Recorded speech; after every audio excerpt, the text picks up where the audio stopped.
Yoqimsiz suhbatlar qachon tugaydi? Tuhmatlar, g'iybatlar, siz haqingizdagi g'iybat yoki mish-mishlar qachon tugaydi?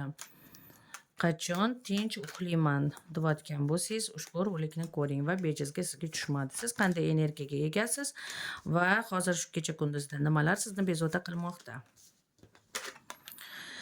Sizda hozirgi paytda tuhmat, sinov, undan tashqari sizda taqdiringizda mana karmitskiy yozilgan, nimanidir katta bir yo'qotish bo'lgan, yo biron bir inson bilan отношениyangiz uzilgan yoki bo'lmasam siz kutgan pulni ololmagansiz. Qandaydir bir yo'qotish. O'shandan hozir pechalitsa qilib xafa bo'lib o'tiribsiz.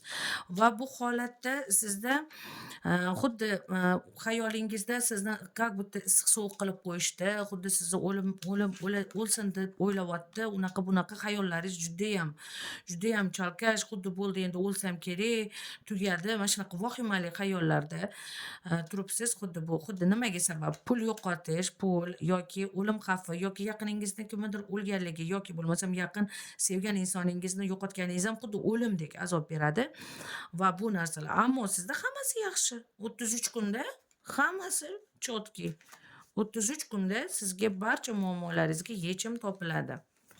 33 kun sabr qiling, quvnoq bo'lishga harakat qiling. Mana, quvnoq bo'lishga sog'ligingiz bo'yicha, ya'ni siz hayotiy resurs, hayotiy kuchingizni olish uchun sog'ligingizga e'tibor bering, maqsadlaringizni qo'ying, kuniga ikkitadan shukronalik yozing.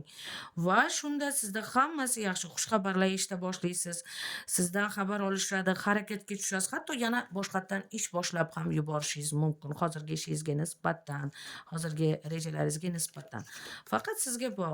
Mana shu 33 kun, 1 oy siz faqatgina o'zingizni lecheniya qiling, o'zingizni xursand qiling, yana shirin holatga xuddi как огурчик, xuddi как ребёнок bo'lib qolasiz. Va siz endi bu yog'iga juda ham puxta bo'lasiz. Siz endi o'zingizni sirlaringizni yaqinlaringizga, qarindosh urug'laringizga ularga gapirmaysiz, chunki atrofingiz to'la krisa.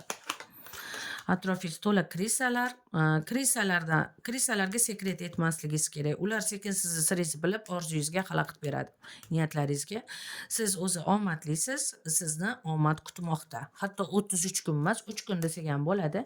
33 kun deb sizni sog'ligingiz, lecheniyangizni hisobga olib, o'zingizni energiyangizni восстановить qilishingiz uchun gapirdik. Sizda hammasi yaxshi bo'ladi. Ya'ni sayohat bor, kichkina mehmonga borish bor, mana bu kelayotgan kunlarda. Hatto sizga sovg'alar bor. Sizni judayam ajoyib voqeali kunlar kutmoqda. Sevgi, mehr, sovg'a, ishonch va sizni yaxshi ko'ruvchi insonlar atrofingizni qurshab oladi. Faqat o'zingizni lecheniya qiling va bu tuhmatlar bo'ldi, barham topadi. 3 kundan keyin hayotingizda yaxshi, ajoyib kunlar boshlanadi. Marhamat.